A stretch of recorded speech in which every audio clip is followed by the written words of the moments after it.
네, 우리 계속 사도행전 말씀을 살펴가고 있습니다. 지난주에 이제 오순절에 성령이 임하신 그 일들을 살펴봤죠. 그래서 이 청각적으로 급하고 강한 바람이 소리가 있어서 온 집에 가득했더라. 이렇게 이야기하고, 그리고 시각적으로 그 불의 혀 같은 것이 각 사람의 머리 위에 떠 있었죠. 그래서 이 각 사람이 성령의 충만함을 받아서 이 하나님의 큰 일을 선포했던 그 장면들을 우리 지난주에 살폈어요. 그래서 성령이 분명히 임하셨구나. 이거를 밝히 보여주기 위해서 이렇게 청각적으로 시각적으로 모든 사람들이 볼 수 있도록 알 수 있도록 이렇게 보여주셨음을 우리가 나눴습니다. 그리고 이 성령 충만해서 우리의 성령 충만한 자들이 어떠한 삶을 살아가는가 이야기했을 때 그 하나님의 큰 일을 증거하고 또 선포하며 살아간다. 이를 위해서 우리를 부르셨고 또 성령을 보내셨다라는 것들, 그리고 성령 받았음을 우리가 어떻게 알 수 있습니까? 오늘날에는 그와 같이 성령이 임하지 않는다라고 했죠. 각 사람 믿는 각 사람에게 성령이 부어지는데 우리의 열매를 통해서 우리가 성령 받았음을 우리가 확인하고 또 알 수 있다라고 이야기 나눴습니다. 오늘은 이제 14절부터 36절 말씀 보면서 사람들이 그 당시 이제 그 성령을 받았던 각 사람들이 각 나라의 말로 이 놀라운 일들을 선포할 때 이 12절인가요? 13절인가요? 13절 보니까 조롱에서 그들이 세술에 취해 있다. 술 취했다라고 이야기하는 거예요. 그들이 지금 정상적이지 않고 술 취했기 때문에 그러한 일들을 하고 있는 것 아니냐, 이렇게 지금 이 조롱하는 그들에 대해서 지금 베드로가 지금 일어나는 이 일이 어떤 일인지를 설명하는 게 지금 14절부터 36절의 말씀입니다. 그래서 이 일이 무엇인가, 이 14절에 우리 한번 14절 같이 읽어볼까요? 14절 말씀 같이 읽어보겠습니다. 시작.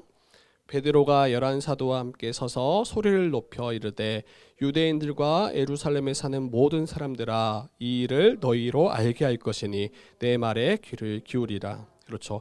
이 일을 너희로 알게 할 것이니, 이 일이 앞에서 제가 말씀드렸던 거죠. 성령의 강림, 그리고 그 성령 강림으로 말미암아 각 나라의 말로 하나님의 큰 일을 선포되어지고 있는, 그런데 어떤 이들은 당황하고 놀라고 또 어떤 이들은 세술에 취했다라고 조롱하는 이들에게 이게 어떤 일인지를 밝히 설명하고 또 가르칠 필요가 있었던 거죠. 그러면 정말 이 일이 어떤 일인지, 가시적으로는 뭔가 놀라운 일이 일어난 건 맞아요. 그리고 어떤 이들은 정말 술 취한 거 아니냐 이렇게 말할 정도로, 그럼 정말 이 일이 무슨 일인지 우리가 같이 한번 살펴보도록 하겠습니다. 일단은 술 취한 게 아니다라는 걸 이야기해요. 15절에 이렇게 이야기하죠. 때가 제3시니 너희 생각과 같이 이 사람들이 취한 것이 아니다. 이 제3시는 이제 뭐 새벽 3시 이게 아니죠. 이 유대인들의 시간 여기다 6시간을 더하시면 돼요. 그래서 오전 9시를 말합니다. 오전 9시.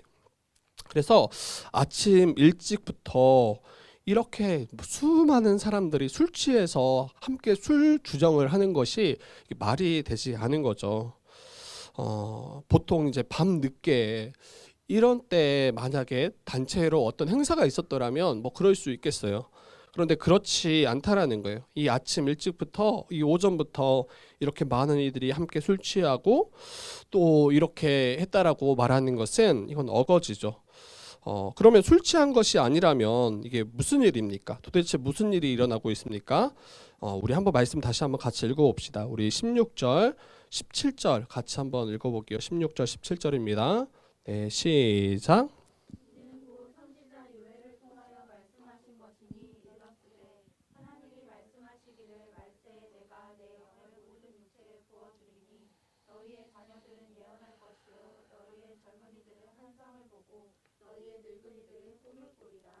네, 베드로는 지금 각 사람들이 이 각 나라의 말로 이 말하는 것이 술 취한 것이 아니라 선지자 요엘의 그 예언이 성취되었다라고 말하고 있습니다. 말세에 내가 내 영을 모든 육체에 부어줄 것이다. 이 말씀이 요엘의 이 예언의 말씀이 지금 이 일이다. 지금 너희들 눈앞에 있던 그 일이 지금 이렇게 성취되었음을 말하고 있는 거죠. 그래서 너희 자녀들은 예언할 것이다. 내 영을 부어주면, 말세에 나의 영을 부어주면 자녀들이 예언할 것이며 너희의 젊은이들이 환상을 볼 것이며 너희의 늙은이들이 꿈을 꾸리라. 그리고 단순히 여기에는 보면 어린 자녀부터 늙은 노인까지 모든 세대가 이와 같이 놀라운 것들을 말하고 보고 할 것이다라고 이야기하죠. 그리고 뒤에 보면 남종과 여종, 그래서 종들도 그리고 이 성별에 상관없이 이 놀라운 일을 예언할 것임을 지금 말하고 있습니다. 그래서 정말 그래요. 이게 우리가 복음을 아는 것, 그리고 복음을 따라 살아가는 것, 이게 성령이 임하시면 이 자녀들부터, 어린 자녀들부터 청년들의, 그리고 노인에 이르기까지 모든 세대가, 또 남자와 여자 이 성별에 상관없이, 또 종이나 자유인이나 이 지위고하에 상관없이 성령 받은 각 사람들은 하나님의 그 큰 일을 선포할 수밖에 없습니다. 예언하고 환상을 보고 꿈을 꿀 수밖에 없죠. 근데 우리가 흔히 이제 갇혀 있는 생각이 뭐냐면 이 청년 정도는 되어야 이 하나님의 큰 일을 마치 깨닫고 그리고 말하고 또 소망할 수 있는 것 아닙니까? 이렇게들 여기는 분위기가 있는 것 같아요. 어린 자녀들은 모를 수밖에 없다, 모를 것이다, 이렇게 그냥 생각하고 크게 개의치 않는, 그때는 그냥 잘 놀고 교회에서 좋은 추억 만들고 이 정도로 우리가 목표를 가지고 있는 것 아닌지 이런 생각을 하게 돼요. 그런데 오늘 본문 뭐라고 합니까? 자녀들이 예언할 것이라고 말하잖아요. 이 예언은 장래의 먼 일을 그냥 막연하게 말하는 게 아니라 하나님 나라의 큰 일을 그들이 선포할 것이다라는 이야기예요. 또한 청년들도 마찬가지예요. 아마 또 우리 장년들 입장에서는 청년들이 좀 뭔가 시원치 않고 열심이 없고 막 이렇게 또 볼 수 있잖아요. 그런데 청년들이 환상을 볼 거라고 이야기해요. 뭔가 앞에 실제가 없지만 정말 놀라운 것들을 마치 본 것처럼, 실제 하는 것처럼 이것을 살아가는 거죠. 그리고 노인들도 마찬가지예요. 또 교회 안에 있으면 어르신들, 나이 지긋하신 어르신들은 마치 들어도 이해 못하고 깨닫지 못하고 그냥 예배 출석 정도, 그리고 기도 열심히 하는 것 정도를 그렇게 마치 좋은 신앙인 것처럼 이야기하는데, 이 노인들이 꿈을 꿀 것이다라고 이야기하잖아요. 그래서 10대든 20대든 60대든 80대든 여러분 나이에 상관없이 하나님의 큰 일을 깨닫고 또 이해하고 선포하고 꿈꾸며 살아가는 공동체가 바로 교회입니다. 많이 배운 자든 적게 배운 자든 하나님의 놀라운 일을 선포하며 살아가야 돼요. 농부든 어부든 뭐 기술직이든 자영업자든 뭐 의사든 주부든 아무런 상관없이 이 복음을 깨닫고 복음을 선포하며 살아가야 됩니다. 성령이 임한다라면, 성령이 충만하다라면, 여러분 이것을 기뻐하고 그 큰 일을 선포하며 살아가는 자들이 바로 교회예요. 그래서 주의 뜻 교회를 우리가 다시 한번 생각해 봤으면 좋겠어요. 좀 그러한 교회가 정말 되어지기를 더 힘써야 될 것 같아요. 모든 세대가 하나님의 큰 일을 깨닫고 기뻐했으면 좋겠어요. 어린 자녀들부터.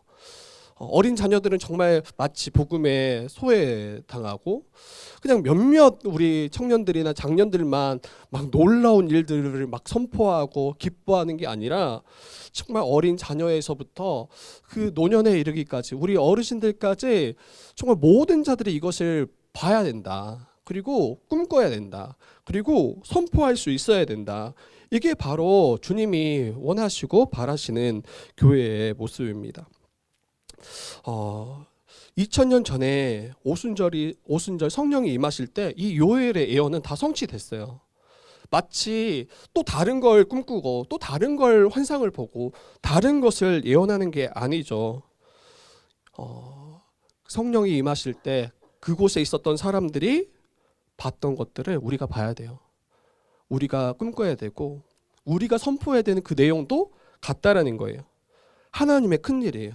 예수 그리스도로 말미암아 성취하신 그 놀라운 일, 이것을 같이 꿈꾸고 환상을 보고 또 선포하며 예언할 수 있어야 됩니다. 다른 장래의 일을 여러분 보지 마세요. 다른 환상을 우리가 보면 안 돼요.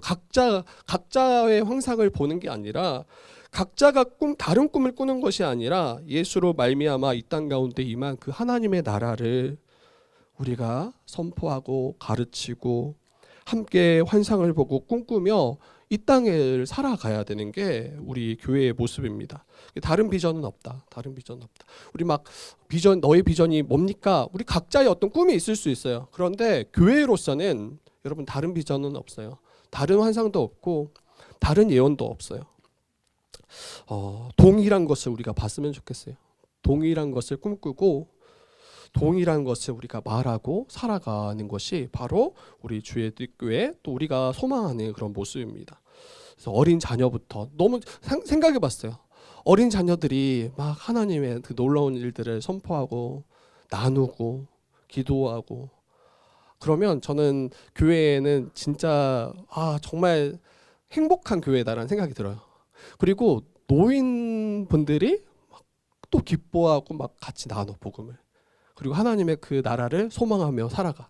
여러분 그러면 이제 속된 말로 게임이 끝났다. 그 교회는 거의 이제 주님 오실 것만 기다리고 정말 더 소망함으로 감사함으로 살아가지 않을까. 그러면 청년들이 가만히 있겠어요? 더 이제 환상을 못 뛰어들겠죠. 그때 가장 우리 힘이 넘칠 때잖아요. 가장 우리가 주를 위해 살아갈 수 있을 때인데 더 이제 우리가 힘내지 않을까요? 그래서 이런 교회를 우리가 꿈꾸며 살아갔으면 좋겠어요. 그리고 오순절 때 이미 성령은 임하셨고 이미 놀라운 일들을 우리가 알고 있는 자라는 거. 마치 다른 걸 더 깨닫고 다른 걸 더 뭔가 말해야 되는 거 이거 아니다라는 것을 우리가 기억했으면 좋겠습니다. 그래서 우리 교회를 통해서 주님 다시 오실 때 완성될 그 하나님 나라를 이 땅에서 우리가 먼저 맛보고 누리고 보셔야 돼요. 교회를 오랫동안 출석했음에도 불구하고 전혀 안 보이고 무엇인지 여전히 모르고 이러면 안 된다는 거예요. 하나님 나라를 나는 미리 보고 있는가. 그리고 세상 사람들이 이러한 우리를 보면서 마치 술 취한 것 아니냐. 취했죠. 취했는데 술 취한 게 아니라 성령에 취한 거죠. 혹시 여러분 또 술 드시고 어디 가서 이렇게 주정 부리면 안 돼요. 그러면 이제 큰일 나는 거죠. 여러분 우리는 성령에 취하고 성령을 따라 살아가는 자들이다라는 것을 기억했으면 좋겠습니다. 베드로는 계속해서 요해서를 인용해요. 우리 19절 20절 우리 한번 같이 더 읽어봅시다. 19절 20절입니다. 같이 읽어보겠습니다. 시작. 또 내가 위로 하늘에서는 기사를 아래로 땅에서는 징조를 베풀리니 곧 피와 불과 연기로다. 주의 크고 영화로운 날이 이르기 전에 해가 변하여 어두워지고 달이 변하여 피가 되리라. 이 앞에서는 그 자녀들, 청년들, 노인들 예언할 것이고 환상을 볼 것이고 꿈꿀 것이다 이렇게 이야기하잖아요. 그리고 지금 너희들 눈앞에 보이는 거 그거 지금 요엘서의 성취야 라고 이야기하는데 뒤에 이제 19절 20절 가니까 지금 그 당시에 성령이 임할 때 이런 일들이 그때 일어나지를 않아요. 지금 이 19절 20절은 하늘에서 기사를 아래로 땅에서는 징조를 베풀 것이니 피와 불과 연기로다. 이런 일들이 딱 그때 일어나진 않아요. 주의 크고 영화로운 날이 이르기 전에 해가 변하여 어두워지고 달이 변하여 피가 되리라. 딱 그때 성령이 임할 때 이런 일들이 일어나지 않아요. 그럼 이걸 어떻게 좀 이해해야 될까 생각해 봐야 돼요. 가장 가깝게는 예수 그리스도가 십자가를 지실 때 이와 같은 일이 벌써 일어났다라고 볼 수 있어요. 예수님의 그 십자가를 짊어지시고 십자가에 달리셨을 때 온 하늘이 정오 12시였는데 온 하늘이 어둡게 되었더라. 그리고 땅이 진동하고 바위가 터지고 이런 일이 예수 그리스도가 십자가에 달리셨을 때 일어났어요. 그래서 그 일을 미리 예언했다라고도 볼 수 있고 그리고 21절과 연결해서 보면 이 21절에 누구든지 주의 이름을 부르는 자는 구원을 받으리라 이렇게 이야기하잖아요. 이 19절, 20절, 21절을 같이 보면 이 19, 20절은 심판의 메시지가 굉장히 강해요. 이 피와 불과 연기로다. 주의 크고 영화로운 날이 이르기 전에. 주의 크고 영화로운 날. 여기 이제 요엘서 가면 어떻게 이야기하냐면 주의 크고 두려운 날이 임하기 전에 해가 변하고 어두워지고 달이 변하여 피가 되리라. 그래서 여기서는 성령이 임하실 때 이와 같은 일들이 일어날 것이다라기보다는 앞으로 이러한 심판이 있을 것인데 이 심판을 어떻게 우리가 피할 수 있는가, 그 구원의 길을 여기에서 예언되어져 있고 그것이 바로 예수 그리스도로 말미암아 우리가 구원받을 수 있음을 지금 이어서 말하고 있다라고도 이해할 수 있습니다. 21절에 이렇게 이야기하죠. 누구든지 이렇게 심판이 이르기 전에, 주님의 재림이 이르기 전에, 재림의 때에 누구든지 주의 이름을 부르는 자는 구원을 받을 것이다 라고 이해할 수 있어요. 여러분 여기 누구든지 주의 이름을 부르는 자라고 했잖아요. 근데 여기서 주의 이름 할 때 요엘서에서는 여호와의 이름을 이야기해요. 누구든지 여호와의 이름을 부르는 자는 구원을 받으리라 이렇게 이야기하는데 베드로가 의도적으로 여호와를 빼고 주의 이름으로 바꿨어요. 그러니까 누구의 이름을 부를 때 누구를 통해서 구원받을 것인지 너무 분명하게 베드로가 이야기하고 있는 거죠. 바로 우리의 참 주 되시는 예수 그리스도, 그분을 믿을 때 그분의 이름을 부르는 자가 구원받을 것임을 지금 이야기하고 있습니다. 그래서 지금 앞에서 이야기했던 것처럼 이 놀라운 일들이 실제로 일어났고 그리고 주님의 그 하나님의 그 심판이 있을 것이고 여기에서 우리가 어떻게 건진받을 수 있는가, 바로 예수의 이름을 부르고 믿는 자들입니다. 여러분 예수님께서는 이제 뒤에 계속 베드로가 이야기해요. 그 예수가 어떤 분인지, 우리가 믿어야 될 그 예수님이 누구신지 그 부분에 대해서 이야기 더 하고 있거든요. 우리 22절 한번 23절 한번 읽어봅시다. 22, 23절 24절까지 우리 3절 여러분들이 한번 읽어주시면 감사하겠습니다. 같이 읽어보겠습니다. 시작.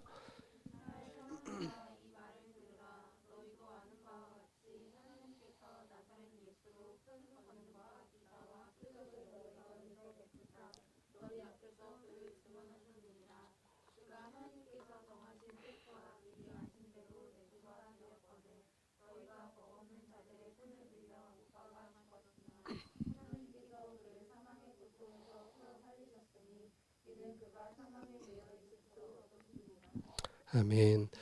여러분 이제 예수님에 대해서 이제 계속 이야기해요. 이스라엘 사람들아, 이 말을 들으라. 너희도 아는 바와 같이 하나님께서 이 나사렛 예수로 큰 권능, 기사 표적을 베푸셨다. 이것이 바로 예수가 메시아임을, 그리스도임을, 구원자이심을 증거하는 하나님의 증언이다라고 이야기하고, 그리고 그 예수께서 23절 보니까 죽으셨다라고 이야기하잖아요. 유대인들이 생각했던 예수님은 어떤 분입니까? 지금 굉장히 놀라운 일들을, 이적들을 행하시고 수많은 병자들을 고치시고 귀신 들린 자들을 온전케 하시고 굉장히 놀라운 일들을 많이 행하셨던 분이에요. 그럼에도 불구하고 결국 종교 지도자들 그리고 로마 병정들에 의해서 십자가에서 못 박혀 처형당했던 분이 이 예수님이었죠. 그러니까 사람들에게는 어때요? 얼마 전 이야기예요. 얼마 전 이야기. 정말 놀라운 일을 행했음에도 불구하고 비참하게 죽임당했던 그가 바로 예수님이죠. 그때 유대인들이 기억했던. 근데 베드로가 이스라엘 사람들에게 이야기해요. 그 예수가 너희가 아는 바와 같이 이 나사렛 예수가 하나님께서 증언하시는 참된 구원자요 우리의 왕이심을 너희들이 알라라고 이야기하는 거예요. 그가 십자가에 달려 죽은 것을 그러면 어떻게 이해해야 됩니까? 그 모든 일을 하나님이 정하셨대요. 23절에 예수께서 십자가에 달리시는 거, 죽으시는 거, 이거 하나님께서 정하신 뜻이고 그 뜻에 순종함으로 예수께서 이 길을 걸어가셨다는 거예요. 그리고 너희가 법 없는 자들, 여기서 이 법은 이 율법을 말해요. 율법을 모르는 하나님의 백성이 아닌 로마 사람들의 손에 빌려서 못 박아 너희가 죽였다. 그러나 24절에 그를 사망의 고통에서 하나님께서 살리셨다. 이전에 너희들이 알던 그 예수가 어떤 분인가 계속 이야기하는 거죠. 하나님께서 그를 사망의 고통에서 살리셨다라고 이야기해요. 여러분 이제 복음의 기초나 우리가 함께 나누었던 거 다 다시 기억하면 왜 하나님께서 그를 사망의 고통에서 풀어 살리실 수밖에 없었는가? 죄의 문제가 십자가에서 완전히 해결됐잖아요. 그 모든 죄의 문제를 그리고 죄로 인한 그 죄책을 이 죄의 형벌을 다 받으시고 이 죄를 해결하셨습니다.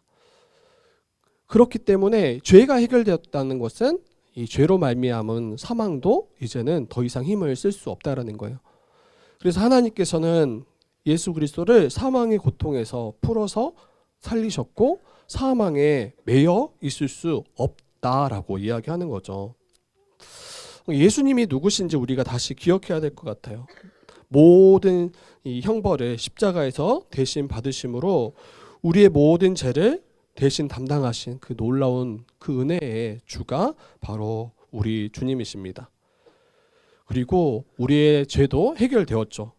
그래서 더 이상 그 죄로 말미암은 사망이 예수님을 주장할 수 없는 것처럼 우리 또한 주장할 수 없음을 우리가 믿고 있는 거죠. 예수께서 사망에 거하시지 않고 다시 사실 것에 대해서 이 요엘뿐만 아니라 또 베드로뿐만 아니라 이 베드로가 이 다윗을 가져와서 이야기하는데 여기도 한번 같이 읽어봅시다. 우리 25절 그리고 26, 27, 28 네, 우리 다 읽어봅시다.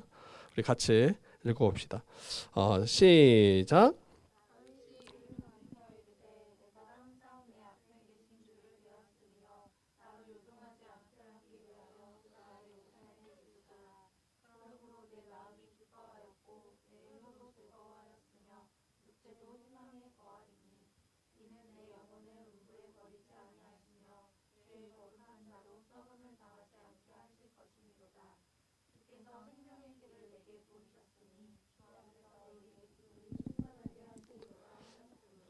아멘. 여러분 베드로가 이 다윗을 인용해서 지금 예수께서 다시 사셨음을 이게 이미 구약에 또 다윗을 통해서 예언되어졌음을 말하고 있습니다. 형제들아 내가 조상 다윗에 대하여 담대히 말할 수 있다 이렇게 이야기하죠 뒤에. 그러면서 그 다윗은 죽어서 장사되지 않았냐, 그 묘가 우리 중에 있지 않냐. 이 말은 뭐냐면 지금 이 시편 16편 이 예언의 말씀이 다윗을 가리키고 있는 게 아니라 죽음에서 부활하셔서 여전히 살아계신 그 예수 그리스도에 대해서 다윗을 통해서 먼저 예언하신 말씀이 바로 이 다윗의 시편이라고 이야기하는 거예요. 여러분 이 무덤은 여러분 죽은 자들이 거하는 곳이잖아요. 근데 다윗은 지금 무덤 안에 있어요. 그 뼈가 그 육체는 다 아마 썩어졌겠죠. 그럼에도 불구하고 그 다윗의 묘는 그들 가운데 있는 거죠. 근데 예수님은 무덤이 없으시죠. 무덤에 장사되었지만 그 무덤에서 다시 사셔서 부활하셔서 승천하셔서 하나님 보좌 우편에 여전히 살아계시잖아요. 여기에 대해서 이 시편 말씀이 말하고 있습니다. 여러분 이 방금 읽었던 그 말씀 있잖아요. 제가 이 말씀을 계속 보다 보니까 왜 다윗이 이렇게 지금 고백했을까? 아마 그 상황이 있을 거예요. 그 상황, 다윗의 상황 가운데 다윗이 자기의 마음을 이렇게 노래하고 또 고백했을 것인데 이 다윗 1인칭의 이제 다윗 나라는 그 나를 예수 그리스도로 바꾸시면 더 잘 이해가 됩니다. 같이 한번 제가 한번 읽어드릴게요. 이 25절이죠. 25절에 다윗이 그를 가리켜, 이 그를 가리키다는 것은 예수님을 가리키는 거죠. 그래서 이 다윗이 고백했던 것을 거기다 예수 그리스도를 한번 넣어보세요. 이 내가라고 할 때 여기가 이제 다윗인데 예수로 한번 넣어서 제가 읽어보겠습니다. 예수께서 항상 내 앞에 계신 줄을 배웠으며 예수로 요동하지 않게 하기 위해서 그가 내 우편에, 여기서 그가는 하나님이에요. 하나님이 예수 그리스도 우편에 계십니다라고 이야기하는 거예요. 그러니까 항상 내 앞에 하나님이 계신다. 이 말은 뭐예요? 하나님 보좌 우편에 앉아 계신 그 예수 그리스도 앞에 그 하나님과 여전히 함께 거하시는, 이게 죽었더라면 이렇게 고백할 수 없어요. 무덤에 있더라면 이렇게 고백할 수 없는데 내가 항상 내 앞에 계신 주를 배웠으며, 그러면서 26절에 예수의 마음이 기뻐하였고 예수의 혀도 즐거워하였으며 예수의 육체도 희망에 거하고 있다라고 이야기해요. 그리고 27절이 결정적이거든요. 이는 예수의 영혼을 음부에 버리지 아니하시며 주의 거룩한 자, 여기 예수님이죠. 주의 거룩한 자 예수로 썩음을 당하지 않게 하실 것이미로다. 이게 지금 다윗의 고백인데 지금 다윗은 썩어졌다라는 거예요. 다윗은 무덤에 있다라는 거예요. 여기에 이제 예수 그리스도를 그대로 넣어서 읽으면 이게 예수 그리스도에게 온전히 성취되어진 놀라운 예언의 말씀이구나. 예수 그리스도의 영혼을 음부에 버리지, 여긴 무덤이에요. 그리고 수월이라고도 이야기해요. 수월에 버리지 아니하시고 예수로 썩음을 당하지 않게 하실 것이미로다. 28절에 이건 주께서는 여호와께서죠. 여호와께서 생명의 길을 예수께 보이셨으니 주 앞에서 예수의 기쁨이 충만하게 하시리로다 하였으므로. 그러면서 이제 베드로가 29절에 형제들아 내가 조상 다윗에 대하여 담대히 말할 수 있다. 다윗은 죽었다. 다윗은 죽어서 장사되었다. 그리고 그 묘가 우리 오늘날까지 우리 중에 있지 않냐. 그리고 30절에 다윗은 선지자다라고 이야기해요. 선지자다. 하나님이 이미 맹세하사 그 자손 중에서 한 사람을 그 위에 앉게 하리라 하심을 알았다. 하나님 보좌 우편에 그 영광스러운 왕의 자리에 다윗의 후손을 통해서 그 후손 가운데 한 명을 앉히실 것을 알았다. 그러면서 31절에 다윗은 미리 이것을 보고 그리스도의 부활에 대하여 말하고 있는 거다. 그가 음부에 버림이 되지 않고 그의 육신이 썩음을 당하지 아니할 것을 말하고 있는 거다. 유대인들에게 뭐라고 이야기합니까? 너희들이 못 박았던 그 예수 그리스도가 바로 하나님의 아들이요, 우리를 구원하신 구원자요, 그분이 여전히 살아계신 그 하나님 보좌 우편에 앉아 계신 우리의 주가 바로 예수님이다. 이거 너희들이 확실히 알아야 된다라고 이야기하는 거예요. 32절에 이 예수를 하나님이 살리신지라 우리가 다 이 일의 증인이다라고 이야기해요. 우리가는 베드로뿐만 아니라 그 성령 받은 자들이 지금 말하고 있는 바가 바로 이거라는 거예요. 이 예수를 하나님이 살리셨다. 살리시고 끝났습니까? 33절에 하나님이 오른손으로 예수를 높여서 그가 약속하신 성령을 아버지께 받아서 너희에게 부어주고 있는 것. 이게 바로 지금 예수 그리스도가 주가 되심으로 일어난 일이다라고 이야기하고 있는 거죠. 술 취한 게 아니라는 거예요.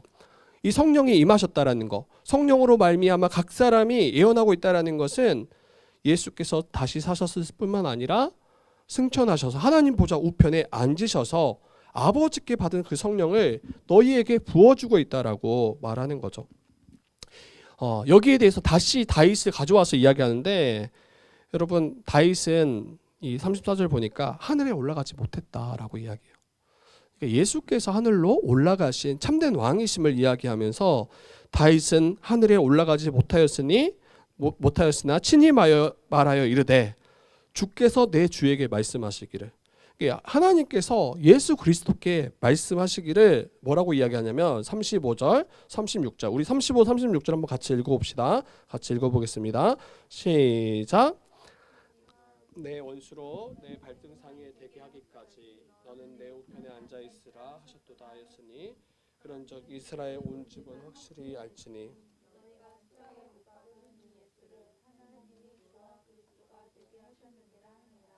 네, 여기서 이제 35절, 36절 말씀 보니까 그 부활에서 승천하신, 그래서 하나님 보좌 우편에 왕이 되신 그 예수 그리스도, 근데 그분이 언제까지 다스리는가? 그 후로 영원토록 다스리겠지만 여기 35절은 이렇게 말해요. 내가 너의 원수로, 그러니까 하나님께서 예수 그리스도께 너의 원수로 너의 발등상이 되게 하기까지 너는 내 우편에 앉아 있으라 라고 이야기해요. 원수들이 다 완전히 패배하고 멸하여 지기까지 여기서 발등상은 왕이 이 보좌 위에 앉아서 그 왕의 발을 올려놓는 상이거든요. 근데 이 발등상이 원수로 내 발등상이 되게 하기까지. 그래서 이 전쟁이 일어났을 때 승리한 나라의 왕이 보좌에 앉고 그 패배한 왕을 끌어다가 자기 발 밑에 놓고 그 위에 발을 올려놓는다라고 하더라고요. 완전한 패배를 말하는 거죠. 완전한 패배. 그리고 그 발등상에다가 이 패배한 국가의 왕들의 이름을 다 적어놓은대요. 완전히 다 끝났고 승리했음을 밝히 보여주는데, 예수께서 보좌 우편에 앉으셔서 왕이 되셨는데 모든 악이 다 끝나기까지, 모든 악한 자들이 다 멸하기까지 하나님께서는 예수를 그 보좌 우편에 앉게 하시겠다. 그래서 통치하고 다스리게 하시겠다라고 이야기하는 거예요. 여러분, 이게 얼마나 큰 은혜인지 생각해 보셔야 돼요. 이 전쟁은 확실히 승리하신 전쟁이고 또 우리로 말미암아 승리케 하실 전쟁임을, 그래서 모든 원수들, 사단, 마귀, 그리고 모든 악한 자들을 다 굴복시키시고 승리하시기까지 우리를 위해서 싸우시는 분이 바로 우리 주님이심을. 그래서 하나님 보좌 우편에 예수께서 쉬고 계시는 게 아니에요. 우리를 돌보시고 지키시고 모든 악한 세력들과 지금 싸우시고 승리하고 계시는 그 모습들을 우리가 떠올리시고 생각하실 수 있으면 좋겠습니다. 그래서 36절에 우리 마지막 절인데요. 그런즉 이스라엘 온 집은 확실히 알아라. 이스라엘 온 집은 확실히 알아라. 너희가 십자가에 못 박은 그 예수를 하나님이 주와 그리스도가 되게 하셨느니라. 이스라엘 온 집은 확실히 알아라. 너희가 십자가에 못 박은 이 예수, 그 예수를 하나님이 주와 그리스도가 되게 하셨다. 그렇죠. 이거를 알지 못하면 큰일 난다라는 거예요. 구원하실 그 이름을 누구든지 주의 이름을 부르는 자마다 구원하시겠다라고 이야기했잖아요. 왜냐하면 그분이 우리를 구원하실 수 있는 능력의 주이시기 때문이에요. 그분만이 온 우주 만물을 통치하고 다스리시는 참된 왕이시기 때문이에요. 근데 그분이 누구냐면 너희가 십자가에 못 박았던 그 예수. 그래서 이스라엘 온 집은 확실히 알아야 된다. 하나님이 주와 그리스도가, 하나님이 예수를 주와 그리스도로 되게 하셨다는 것. 이제 37절 이후에는 이제 다음 주에 살피겠지만 이 이야기를 들었던 사람들은 굉장히 두려워 떱니다. 그리고 어찌할꼬라고 외치기 시작해요. 그 말을 듣고 이해했던 자들은. 이건 다음 주에 같이 살필 텐데, 여러분 지금까지 이 말씀 본문 살폈을 때 저희가 한번 더 또 생각해 봐야 될 건 이거예요. 주의 뜻 교회 우리 모든 성도들이 확실히 알아야 될 것이 무엇일까?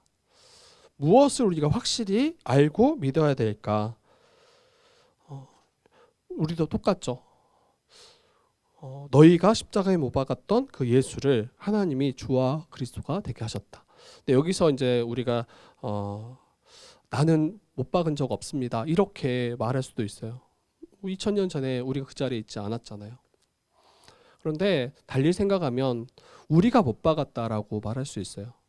왜냐하면 우리로 인해서, 나의 죄로 인해서 예수께서 십자가에 달리신 거잖아요. 그러니까 우리도 확실히 알아야 돼요.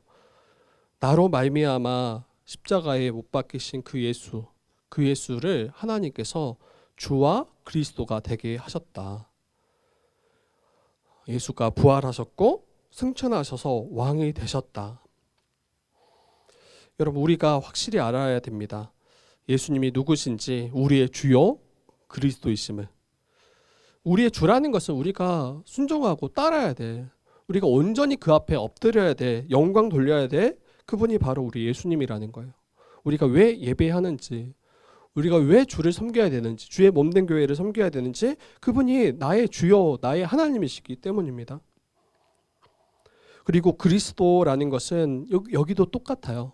메시아이기도 하지만 기름 부음 받은 자, 바로 왕이심을 이야기하는 거죠. 왕이심을. 저와 우리 지체들을, 우리 성도들을 다스리시고 구원하실 그 하나님의 아들이 바로 예수님이심을 우리가 확실히 알아야 됩니다. 오직 예수 그리스도만이 이 구약에 예언되어졌던 모든 선지자들과 구약에서 예언되었던 우리를 구원하실 그 구원자이심을 여러분들 확실히 알아야 돼요. 다른 구원의 길이 없어요. 다른 구원의 방도가 없어요. 오직 예수 그리스도만이 우리의 구원의 방도이시고, 또 약속하신 성령을 우리에게 부어주실 분도 오직 예수 그리스도세요. 아버지께, 하나님 아버지께 성령을 받아서 그 성령을 우리 가운데 허락하시고 부어주실 분이 우리 주님이시죠. 그래서 약속하신 성령을 받은 자는 하나님을 알고 또 하나님 나라를 누리고 예수께서 오시기까지 그를 증거하며 또 증인으로 살아가야 된다는 것도 우리가 확실히 알아야 돼요. 알아야 될 게 많죠? 근데 많지 않아요. 다 연결되어 있어요. 여러분, 희미하게 알고 있는 것을 그치셔야 돼요. 희미하게, 모호하게 알아가는 거, 알고 있는 것을 멈추시고, 베드로가 왜 이토록 확실히 알아라, 확실히 알지니 이렇게 말하고 있는가, 힘주어 말하는가?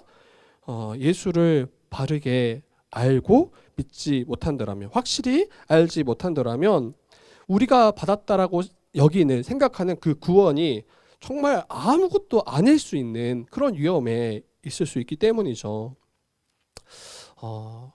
정말 믿는다라고 여기고 교회에 열심히 출석하고 또 헌금하고 봉사하는 것, 여러분 너무나 귀하고 또 주님 보시기에 복된 일이 맞아요. 그럼에도 불구하고 우리가 확실히 주를 알고 고백하지 못한다면 그 모든 것도 정말 아무것도 아닌 게 돼요. 그래서 주 안에서 주님을 온전히 알고 믿고 확실히 우리가 주로 고백하며 살아가고 있는지, 예수를 정말 주로 고백하며 그분의 통치 가운데 순종하며 살아가고 있는지, 아니면 여전히 내가 주가 되기를, 여전히 내 뜻대로 살기를 내가 행하고 있진 않는지, 우리 예수를 입술로만 주로 고백하는 것이 아니라 또 우리 찬양을 통해서만 고백하는 것이 아니라 성령 받은 각 성도는 주님의 통치 가운데 순종하며 살아가는 것이 너무 마땅하다. 그리고 이것을 온전히 알고 살아갈 수 있었으면 좋겠습니다. 말씀을 우리가 정리할 텐데요. 앞에 우리 14절에도 분명히 이야기하죠. 14절에 모든 사람들아 이 일을 너희로 알게 할 것이니, 우리도 우리 주변에 여전히 예수가 누구신지 또 예수로 말미암아 어떤 일들이 일어나는지 이걸 모르는 분들이 너무 많아요. 교회에 속한 분들이라고 할지라도 모호하게 알아가는 이들도 있는 것 같아요. 그래서 우리 또한 이 베드로가 행했던 것처럼 이 주님으로 말미암아 일어난 그 일들을 우리가 밝히 먼저 알아가셔야 되고, 또 이것을 우리 주변에 증거하실 수 있어야 됩니다. 가르치실 수 있어야 돼요. 깨닫게 하실 수 있어야 돼요. 그리고 마지막 우리 이 36절에 이야기했던 것처럼 확실히 알지니 라고 이야기해요. 온 집이 알아야 돼요. 모든 이들이 확실히 알도록. 그리고 우리 교회에도 마찬가지예요. 우리 교회 성도들 중에 한 명도 예외 없이, 여기에 소외 당함 없이 우리 모두가 예수를 온전히 알고 고백하는, 그래서 모든 세대가 어린 자녀부터 장년에 이르기까지 남자와 여자 상관없이 우리의 어떤 일에 이 지위에 어떤 고하에 상관없이 모든 세대 모든 사람들이 이 주님이 어떤 분이신지 확실히 알고 고백해서 정말 주님 주시는 그 구원을 우리 모두가 함께 얻는, 그리고 누리는, 그리고 소망하며 꿈꾸며 환상을 보고 예언하며 살아가는 우리 모든 주의 뜻 교회 되기를 주님의 이름으로 부탁드립니다. 간절히 간구하셨으면 좋겠어요. 성령을 구하시고 성령께서 우리를 충만케 하여 주셔서 이 일들을 우리가 성취해가며 나아갈 수 있도록 우리가 간구하며 나아가기를 주님의 이름으로 부탁드립니다.